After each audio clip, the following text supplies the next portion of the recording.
नमस्कार दोस्तों, मेरा नाम है डॉक्टर शैलेंद्र सिंह और मैं आप सभी का स्वागत करता हूं अपने YouTube चैनल ML वाले गुरुजी में। तो देखिए दोस्तों, ऐसा है कि आज का जो हमारा टॉपिक है दैट इज बेस्ड है KNN पर, के नियरेस्ट नेबर। तो के नियरेस्ट नेबर पे ये जो है हमारा थर्ड वीडियो है। पहले के जो दो वीडियोस हैं उसमें हमने सबसे पहले समझा था concept of KNN and then the steps which we have to follow in order to apply KNN algorithm। तो आज का टॉपिक समझने से पहले फ्रेंड्स आपको वो दोनों वीडियोस देखने पड़ेंगे, तभी आपको आज के टॉपिक में इंटरेस्ट आएगा और समझ में भी आएगा। वो जो दोनों वीडियोस है उनके जो लिंक है मैं आप लोगों को इस वीडियो के डिस्क्रिप्शन में डाल दूंगा, तो आप वो दोनों वीडियोस आप इजीली देख सकते हैं। तो दोस्तों आज का जो हमारा टॉपिक है, जो हमारा थर्ड पार्ट है KNN का, वो है हमारा एडवांटेजेस ऑफ KNN।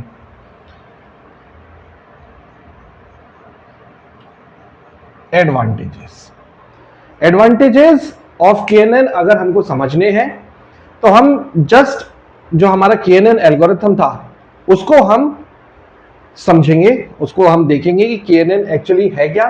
KNN जो है हमारा डिस्टेंस बेस्ड एल्गोरिथम है कि अगर हमको किसी नए इनपुट का अगर रिजल्ट या आउटपुट या प्रेडिक्शन चाहिए होता है तो हम उसके जो ऑलरेडी डेटा में हमारे पास अवेलेबल नियरेस्ट पॉइंट्स होते हैं उनके रिजल्ट और प्रेडिक्शंस को हम उठा लेते हैं और वही डिक्लेयर कर देते हैं कि इसका भी रिजल्ट यही होगा।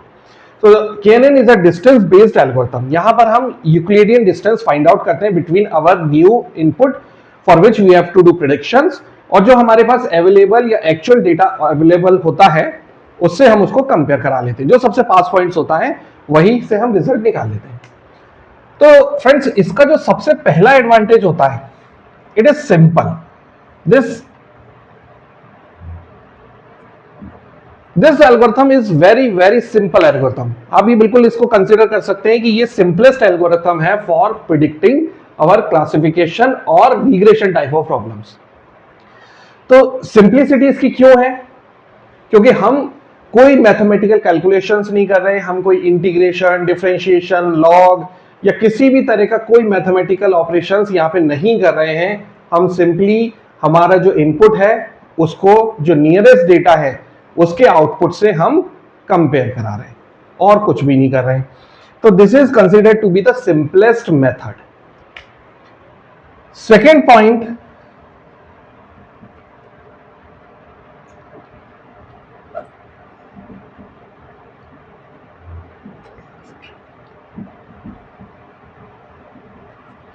No requirement of training. Training मतलब अगर हमने कोई एक मॉडल बनाया है जो कि हमारा कोई प्रेडिक्शन करेगा, तो ML मॉडल जनरली बनाने के लिए हमको सबसे पहले उसको ट्रेन करना पड़ता है। जैसे कि मैंने आपको पहले ही बताया था कि हम उसको कुछ प्रॉपर्टीज बताते हैं, उन प्रॉपर्टीज के अकॉर्डिंग वो जो हमारा मॉडल है कुछ प्रेडिक्शंस करता है। लेकिन KNN वाले मेथड में हमको ट्रेनिंग की रिक्वायरमेंट ही नहीं होती है, हमारा कोई ट्रेनिंग फेज ही नहीं होता है। क्यों? क्योंकि हम सिर्फ किस पे डिपेंड है? हम डेटा पे डिपेंड है। जो हमारा डेटा है उसी पे डिपेंड है। अगर हमारा कोई न्यू इनपुट आ रहा है, फॉर एग्जांपल अगर हमारा कोई न्यू इनपुट आ रहा है तो इस न्यू इनपुट को हम फौरन डेटा से कंपेयर कर लेते हैं। न्यू इनपुट के जो सबसे पास डेटा पॉइंट्स होते हैं उनके जो प्रेडिक्शंस हैं उसको हम उठा के न्यू इनपुट के रिजल्ट में डिक्लेयर कर लेते हैं कि भाई यही होगा, क्योंकि जो डेटा में नियरेस्ट पॉइंट थे उनका रिजल्ट ये था तो इसका भी रिजल्ट यही होगा। तो इसका जो सेकंड एडवांटेज है वो ये है दोस्तों कि इसमें ट्रेनिंग की रिक्वायरमेंट नहीं होती है। Third, flexibility, adaptability and flexible. ये जो हमारा मॉडल होता है KNN, जो KNN एल्गोरिथम से मॉडल काम करते हैं वो बहुत ही फ्लेक्सिबल होते हैं। हम उन डेटा को चेंज कर सकते हैं, की वैल्यू हम वेरी करा के अपने डेटा को और अच्छा इंप्रूव कर सकते हैं। बहुत सारे जो क्लासिफिकेशन या रिग्रेशन टाइप ऑफ प्रॉब्लम में हम KNN अप्लाई कर सकते हैं। तो ये जो मॉडल है ये काफी फ्लेक्सिबल कंसीडर होता है कि हम अपने डेटा को बीच में कभी भी चेंज कर सकते हैं, क्योंकि हमने ट्रेनिंग तो कराई नहीं है। तो अगर ट्रेनिंग नहीं कराई है तो हम डेटा को कभी भी चेंज कर सकते हैं, डेटा को इंप्रूव कर सकते हैं, मॉडिफाई कर सकते हैं डेटा को, और उसके अकॉर्डिंग अपने रिजल्ट्स निकाल सकते हैं। तो ये जो KNN है, इसका एक एडवांटेज ये भी है कि ये जो एल्गोरिथम है ये बहुत ही ज्यादा फ्लेक्सिबल होता है, हम कहीं पर भी इसको अप्लाई कर सकते हैं और हमें बिल्कुल भी प्रॉब्लम नहीं आती इसको चेंज करने में, इसकी सेटिंग्स चेंज करने में, या K की वैल्यू चेंज करके हमको रिजल्ट जो हम फाइंड आउट करते हैं वो हमको प्रॉब्लम नहीं आती है। ओके, तो ये कुछ एडवांटेजेस हैं जो KNN के साथ जुड़े हुए हैं। अब फ्रेंड्स हम डिस्कस करेंगे इसके कुछ डिसएडवांटेजेस जो कि इसके साथ जुड़े हुए हैं, वो क्या है, और क्या हमने जो हमारे नेक्स्ट एल्गोरिथम्स हैं KNN के बाद जो क्लासिफिकेशन या रिग्रेशन टाइप ऑफ प्रॉब्लम को सॉल्व करते हैं, क्या ये डिसएडवांटेजेस जो हैं वो हम उनको इंप्रूव कर पाए या हटा पाए, ये भी समझेंगे। तो डिसएडवांटेजेस,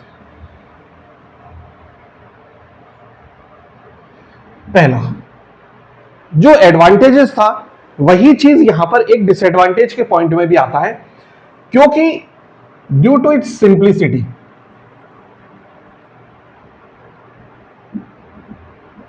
क्योंकि जैसा मैंने एडवांटेज बताया कि मॉडल बहुत, ये एल्गोरिथम बहुत जो सिंपल है, जो मॉडल इसको एडॉप्ट करते हैं वो बहुत इजी हो जाते हैं।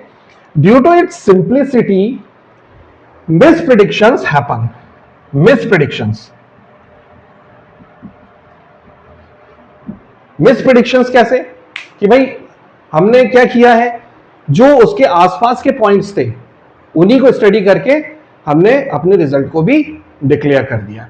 फॉर एग्जांपल मान के चलिए, एक एग्जांपल के तौर पे इसको समझते कि अगर मान के चलिए मैं k = 1 वैल्यू लेके चलता हूं, हम सिर्फ एक वैल्यू को कंसीडर कर रहे हैं, तो सपोज जो हमारा एक जनरलाइज्ड जो हम एग्जांपल लेके चलते हैं उसी से उठा लेते हैं कि मान लीजिए एक कोई 25 इयर्स का कस्टमर आया, ठीक है, किसी स्टोर में कुछ प्रोडक्ट परचेज करने। ओके, तो हमको अगर प्रिडिक्शन करना है कि ये जो कस्टमर है, जो ये पर्सन है, वो प्रोडक्ट परचेज करेगा या नहीं करेगा, तो हमने इसको KNN अप्लाई करके, k = 1 अप्लाई करके हमने इसको इस तरह से फाइंड आउट करने की कोशिश करी कि भाई उससे एक दिन पहले जो कस्टमर आया था उसकी भी एज 25 इयर्स थी और उसने प्रोडक्ट परचेज नहीं किया। ओके, तो उस डेटा के अकॉर्डिंग अगर मैं k = 1 ले रहा हूं, इसका मतलब एक ही डेटा को कंसीडर कर रहा हूं, तो मैं यहां पर प्रिडिक्शन करूंगा कि ये जो कस्टमर है, क्योंकि इसकी एज भी 25 इयर्स है, जो कल भी आया था 25 इयर्स का एक कस्टमर वो दूसरा था, ये दूसरा कस्टमर है, एज दोनों की सेम है, तो हम ये प्रिडिक्शन करेंगे KNN के अकॉर्डिंग कि ये जो कस्टमर है ये प्रोडक्ट परचेज नहीं करेगा। ओके, तो इसका मतलब ये हुआ कि रिजल्ट तो आ गया हमारा कि भाई वो प्रोडक्ट परचेज नहीं करेगा, लेकिन हमें एक्चुअली पता नहीं है, हो सकता है वो प्रोडक्ट परचेज भी कर ले। जो इससे एक दिन पहले जो कस्टमर आया था, may be it is possible कि वो जल्दी में हो, प्रोडक्ट परचेज करना चाह रहा था, नहीं कर पाया, या उसके पास कुछ अमाउंट कम पड़ गया हो, इस वजह से वो उसने सोचा हो कि मैं अगले दिन आके परचेज कर लूंगा। बहुत सारे रीजंस हो सकते हैं, लेकिन हमने क्या किया, हमने सिर्फ उसी के डेटा के अकॉर्डिंग प्रिडिक्शन किया और हमने ये पाया कि ये भी प्रिडिक्ट किया, या हमने रिजल्ट निकाला कि ये जो नया कस्टमर आज के दिन जो आया है वो प्रोडक्ट परचेज नहीं करेगा, जबकि उसने प्रोडक्ट भी परचेज कर लिया। तो ये क्या हो गया, मिस प्रिडिक्शन हो गया ये हमारा, ठीक है, क्योंकि हम डेटा बेस्ड है, हमने मैथमेटिकल एक्सप्रेशन, इक्वेशंस या प्रोबेबिलिटी कुछ भी फाइंड आउट नहीं करी है, इस वजह से यहां पे मिस प्रिडिक्शंस काफी होते हैं। फ्रेंड्स, दूसरी जो प्रॉब्लम आती है वो आती है वैल्यू ऑफ k। ये हमने इससे पहले भी डिस्कस किया था। What is the value of k? हम k की क्या वैल्यू रखें जिससे कि हमारा प्रिडिक्शन जो है एक्यूरेट रहे, हमारी एक्यूरेसी ज्यादा से ज्यादा आए और एरर कम से कम हो। ये एक बहुत बड़ी प्रॉब्लम है जो हमको अक्सर सामने आती है कि हम वैल्यू क्या रखें। तो इस चीज के लिए मैंने देखिए लास्ट वाली वीडियो में भी आपको समझाया था कि k की वैल्यू जो है वो हमें बहुत कम भी नहीं रखनी है और बहुत ज्यादा भी नहीं रखनी है। ओके, तो अब नेक्स्ट क्वेश्चन उठता है कितनी रखनी है भाई। तो इसका जो सबसे सिंपल कॉन्सेप्ट है, सिंपलेस्ट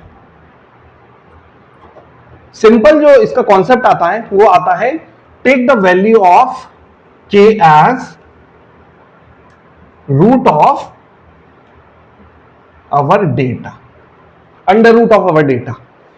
इसका मतलब ये हुआ कि मान लीजिए अगर मेरा डेटा जो है 100 पॉइंट्स का है तो के की वैल्यू आप कितनी रखेंगे, 10 रख लीजिए। ये कोई आइडियल नहीं है कि भाई 10 पर ही बेस्ट रिजल्ट आएगा, बट ये एक जनरलाइज्ड आइडिया हमको बता देता है कि भाई के की वैल्यू किसके आसपास होनी चाहिए। तो अगर मान लीजिए मेरा 10,000 का डेटा है, अगर मान लीजिए मेरा जो डेटा है वो 10,000 का डेटा है, तो अगर मैं इसको अंडर रूट करूंगा, अंडर रूट 10,000, तो के की वैल्यू कितनी लिख लेगी, के शुड बी 100। तो के आपको लगभग कितना रखना है, 100 के आसपास जो है आपको नियरेस्ट पॉइंट्स को कंसीडर करना है। ये आप यूज कर सकते हैं। वैल्यू ऑफ के निकालने का एक और भी मेथड है जिसे हम बोलते हैं एल्बो मेथड। Elbow method. तो देखिए दोस्तों, इसमें हम क्या करते हैं, इसमें हम के की वैल्यू को इंक्रीज करते चले जाते हैं और हम फाइंड आउट करते चले जाते हैं कि एरर कितनी आ रही है, फ्रॉम 0 टू मान लीजिए 1000। ओके, मान लीजिए मेरा 10,000 का डेटा है, तो 0 टू 1000 में क्या करूंगा, के की वैल्यू इंक्रीज करता जाऊंगा, जैसे 1 2 3 4 5 6 7 8 इस तरह से लेता चला जाऊंगा। और फिर मैं जो मेरा प्रिडिक्शन आया है मॉडल के की वैल्यू पर्टिकुलर लेने के बाद, उसको मैं टेस्ट करूंगा कि भाई ये जो है एक्चुअली काम कितना इसने प्रिडिक्शन सही दी और कितना मिस प्रिडिक्शन दी है। तो मैं उसको कंपेयर करूंगा एरर से, या फिर एक्यूरेसी भी फाइंड आउट कर सकता हूं। तो दोस्तों ये वाला जो एल्बो मेथड होता है ना, अगर मैं इसका ग्राफ देखूं तो इसका ग्राफ जो है ना इस तरह से जाता है। Okay, so this is the ideal value of के, ऑप्टिमम वैल्यू भी बोल सकते हैं। This is the ideal value of के। ओके, तो दोस्तों आपने यहां पे देखा होगा कि के की वैल्यू जैसे जैसे मैंने बहुत कम से 0 से इंक्रीज करी, एरर सडनली डिक्रीज हुई। ओके, और फिर एक पॉइंट पे आके मिनिमम हो गई। Okay, that is the value of ideal के। और उसके बाद मैंने के की वैल्यू और इंक्रीज करी तो एरर जो है वो धीरे धीरे धीरे धीरे इंक्रीज हुई। तो दोस्तों आपको ये जो शेप है ना, ये आपको एक एल्बो की तरह दिखाई दे रहा होगा, ये बिल्कुल इस तरह से एल्बो की तरह दिखाई दे रहा होगा। इस वजह से इसका नाम जो है ना एल्बो मेथड रखा गया है कि इसका जो शेप है ये एक कोहनी की तरफ से, ये दिस इज योर एल्बो, और ये सडनली नीचे आता है, धीरे धीरे ये आपके हाथ की तरफ जाता है, ये it goes like this. Okay, इसी वजह से इसका नाम जो है वो एल्बो मेथड रखा गया है।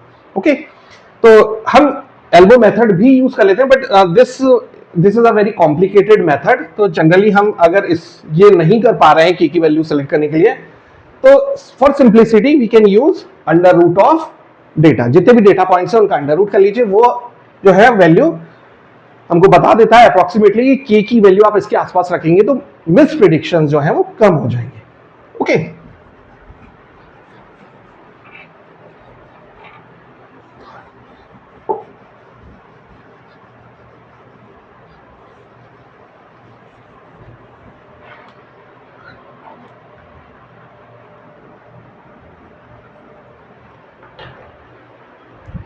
तो फ्रेंड्स थर्ड जो डिसएडवांटेज है वो ये है कि यहां पर जो हमारा रिजल्ट या फिर प्रिडिक्शन जो आता है वो सिर्फ यस और नो में आता है, नो प्रोबेबिलिटी, नो प्रोबेबिलिटी। ऐसा क्यों हो रहा है फ्रेंड्स? देखिए ऐसा इसलिए हो रहा है यस और नो, क्योंकि हमने सिंपली क्या किया है, हमने जो पुराना डेटा था उससे कंपेयर करके अपना फाइनल रिजल्ट निकाल लिया है कि भाई यस के कितने थे और नो के कितने थे।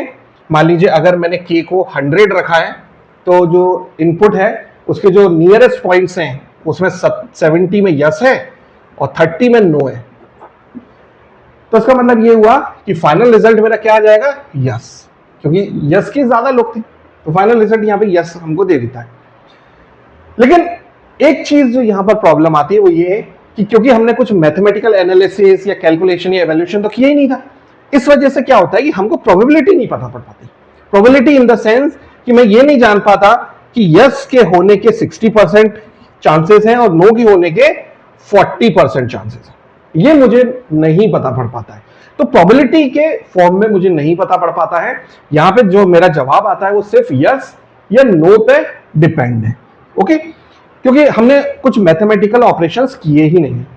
तो फ्रेंड्स, आज के इस वीडियो में हमने समझे कि KNN, के नियरेस्ट नेबर जो है उसके एडवांटेजेस क्या है, क्योंकि ये बहुत सिंपल मेथड है, ये इसका एडवांटेज है। और इसका डिसएडवांटेज ये है कि हम, क्योंकि सिंप्लिसिटी है, इस वजह से मिस प्रेडिक्शंस भी ज्यादा होते हैं। वैल्यू ऑफ के भी हमको थोड़ा सा प्रॉब्लम होती है फाइंड आउट करने में, इसके कुछ मेथड्स हमने बनाए भी हैं।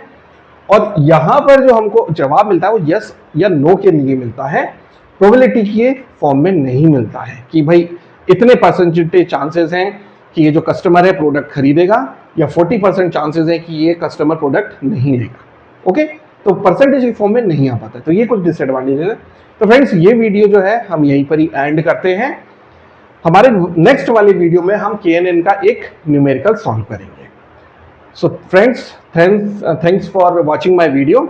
और अगर आपको मेरे वीडियोस पसंद आ रहे हैं तो प्लीज़ मेरे चैनल को सब्सक्राइब करें और बेल आइकन ज़रूर उसको क्लिक करें, जिससे कि आपको मेरे नए वीडियोस के नोटिफिकेशन मिलते रहे और आप अपनी नॉलेज को एनहेंस करते रहें regarding machine learning. So thank you so much friends, thanks for your time.